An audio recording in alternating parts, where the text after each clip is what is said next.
Your brain is constantly playing mind games on you, and there are a few ways it gets away with it.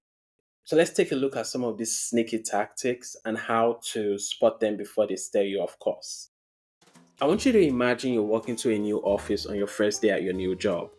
You're obviously nervous, but also excited at the same time. You're excited to meet your new team. The HR manager introduces you to Alex, the star employee who just wrapped up a major project. Alex steps forward with a warm smile. He's dressed really well in this tailored suit.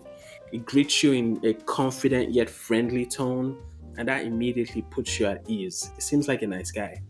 Over the next few days, you keep hearing how Alex nailed his project deadlines, about how he effortlessly gave a presentation to upper management, and how he even helped a colleague troubleshoot a technical problem.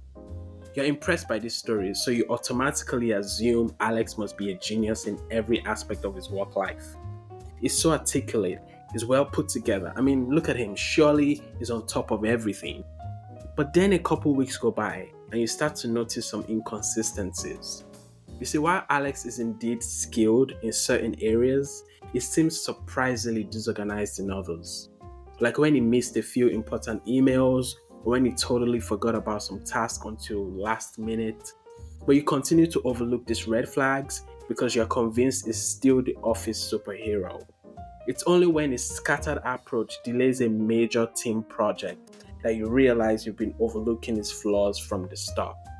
That automatic assumption you made about Alex, believing he must be amazing at everything just because he excelled in one area, is what's known as the halo effect. The halo effect is a cognitive bias where a single positive characteristic, like someone's charisma or charm or expertise in one domain or professional appearance, overshadows any negative trait or potential shortcomings. Essentially, we allow one glowing attribute to halo over the rest of our perception of that person. For example, a well dressed candidate at a job interview who speaks really well might be perceived as highly competent overall, even if they lack critical technical skills. Or when we see a famous actor, for example, endorse a product, we might assume that they are an expert on said product, when in reality they're just being paid for promotion. I remember a couple years ago during the NFT boom, where countless celebrities began promoting various NFTs and cryptocurrencies. I remember Justin Bieber was one of them. I remember Paris Hilton had um, an NFT too. All these big names were suddenly into this digital art thing, but no one could really explain why it was valuable. It was a very weird time. Still, because we saw these famous people hyping it up, we kind of convinced ourselves it must be worth something. It was everywhere. I mean, on Twitter spaces, Instagram influencers talking about it non-stop. Gary Vee was one of the proponents of NFTs back then. I mean, you had entire YouTube channels launched off of this NFT boom. It was a weird time, but after a while, it all started to unravel. The hype couldn't hide the fact that most NFTs didn't have real value.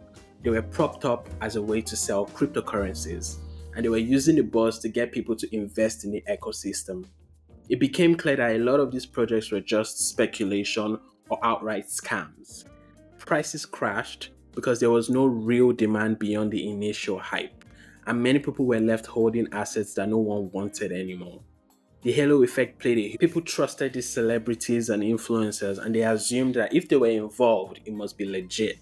But in reality, most of them probably didn't fully understand what they were endorsing either. We all fall victim to the halo effect in everyday life.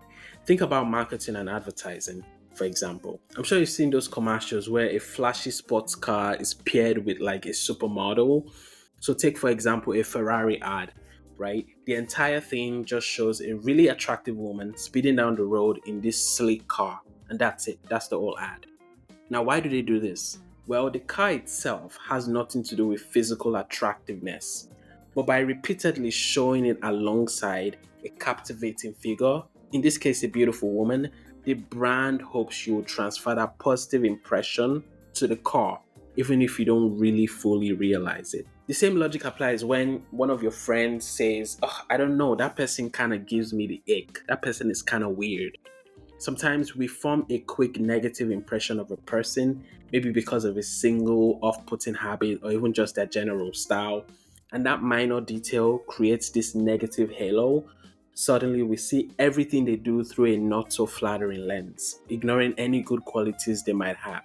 There's a lot of research that shows that physically attractive people are often treated better in general by strangers. From getting higher tips at restaurants to being perceived as more intelligent than less attractive folks. Their halo of good looks can overshadow flaws, while less attractive folks might have to work twice as hard to prove the same level of competence. You see, the halo effect is such a common mind trap because our brains are constantly searching for ways to save time and effort.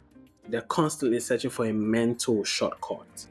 You see, having to evaluate every detail about a person or a situation is cognitively demanding. So we often rely on a single striking quality like attractiveness or confidence or notable achievements to form quick overall impression of the person. Now, this shortcut is fine if we need to make like rapid judgments or act fast, but it can also lead us astray by causing us to overlook critical information about a person or a situation. Always remember that your brain is an efficiency machine. So it's always looking for ways to cut corners, and sometimes that means overlooking the details that matter most. Here's another way your brain can lie to you. Imagine you're a police officer who just got an urgent call. There's been a break in at this elderly woman's house in one of the most dangerous neighborhoods in your city. It's 11 p.m., and you don't really want to go there because it's a very notorious area. I mean, the streets are almost pitch black, except for a few dim street lights that flicker like they're about to go out any second. I mean, in this area, like abandoned buildings line up the road, and you see a couple of shadowy figures hanging around. They're watching your every move. You're on edge, but you're a police officer, right? So you have a job to do, and you remind yourself that you need to straighten up and get the job done. When you arrive, you find Miss Johnson, a frail elderly woman. She's standing on her front porch. She's clearly upset. She's shaking. She's clutching her housecoat around her thin frame. She tells you she heard a loud crash and then spotted someone in a dark hoodie running away. She's convinced it must be this guy named Peter. Now, Peter is this guy that is notorious for petty crimes in the neighborhood. So right away, you latch onto the name Peter. You walk around the crime scene and then you notice a scuff mark near the broken window. It could have come from any shoe, but in your mind, you connect it to Peter. You speak with the next door neighbor and he mentions seeing a tall figure wearing a red baseball cap. And that detail doesn't really match Peter at all, but you brush it aside. You tell yourself maybe they saw the hoodie wrong, maybe they really didn't see the colors. Later that night, as you collect more details and you interview more witnesses, you find out Peter was seen at a bus station miles away around the same time the break in happened. He couldn't have committed this crime, but you're already set on him being the suspect. So you decide maybe the timeline is a bit off and maybe you took a ride back in time to commit the crime. Now, even when you discover another lead pointing to a completely different individual, you hesitate to follow it. You're too busy linking every scrap of evidence to Peter's history. That strong urge to focus on evidence that supports your initial beliefs while ignoring anything that challenges it is called confirmation bias. Confirmation bias is a tendency to search for, interpret, favor, and recall information in a way that confirms or supports one's prior beliefs or values. In other words, it's like when you've already made up your mind and suddenly everything you see just proves you right, even if you're not really looking at the full picture. For example, think about how we engage with content online. We'll follow people who agree with our opinions, whether it's about politics, relationships, or just general pop culture. And we avoid, block, or even mute those who challenge us. Now, over time, our feed becomes an echo chamber, constantly feeding us content that lines up with what we already believe. I mean, it feels comfortable, but it means we rarely see or seriously consider any opposing viewpoints. Here's the thing, let's be honest. We don't necessarily care about what's most accurate or true. Sometimes we just want to feel like we're right. It's not fun dealing with information that challenges what we believe. So we do everything we can to avoid that discomfort. This habit seems even worse nowadays, especially online, where some people won't even be friends with you unless you match their checklist of opinions. You have to agree 100% on every single issue, or they'll practically disown you. I struggle with this too, but I know deep down it's good to keep people around who don't share all my views, who don't completely agree with all of my opinions. Sometimes they're the only ones who will tell you the hard truth when you need to hear it. It doesn't come naturally, I know, but trying to see where others are coming from can actually make your own position stronger. When you understand opposing views, you're a lot better prepared to make your case. And you might even learn something new in the process. Here's another sneaky one that we all fall into. Imagine you spend a lot of money on a ticket to see your favorite artist. Maybe you picked up extra shift at work to be able to afford it. You've been counting down the days, you're so excited. But on the morning of the concert, you wake up feeling awful, like you have headaches, night chills. You literally are just extremely weak, no energy at all. And on top of that, it's raining heavily, and you hear on the radio that traffic is actually insane. But still, you think to yourself, I can't waste this ticket. I already paid so much for it. Even though you're miserable and you feel like crap, you force yourself to get ready, you battle through the traffic, and then you finally arrive at the concert. By the time you find your seat, you're too tired and uncomfortable to enjoy the show. Yet you stick it out until the end. That drive to continue purely because of the money you've already spent is called the sunk cost fallacy. The sunk cost fallacy is our tendency to follow through with something that we've already invested heavily in, be it time, money, effort, or emotional energy, even when giving up is clearly a better idea. I mean, we've all been there. You know that moment where we tell ourselves, I've already started, so I might as well just keep going. The sunk cost fallacy doesn't always have to do with money. It affects our personal relationships too. For example, you might be in a long term relationship that's turned sour. Both of you are miserable, you're arguing more than you get along. Yet, every time you think about leaving, you hesitate because you've already spent years together. You tell yourself, I've invested so much into this, surely I can't walk away now. Even though ending things might bring you more peace, you stay because you don't want to waste all that time and effort. That's the sunk cost fallacy at work. Holding on to something out of the fear of wasting what's already been spent, even when the relationship may not be serving either of you anymore. You see this in investment too, by the way. Imagine you buy stocks in this trendy tech company. At first, you feel great about your choice, but then the market starts heading in the wrong direction, and then the value of your shares plummets. So instead of cutting your losses, you convince yourself to invest even more, thinking, I've already put in so much into this, surely it'll bounce back.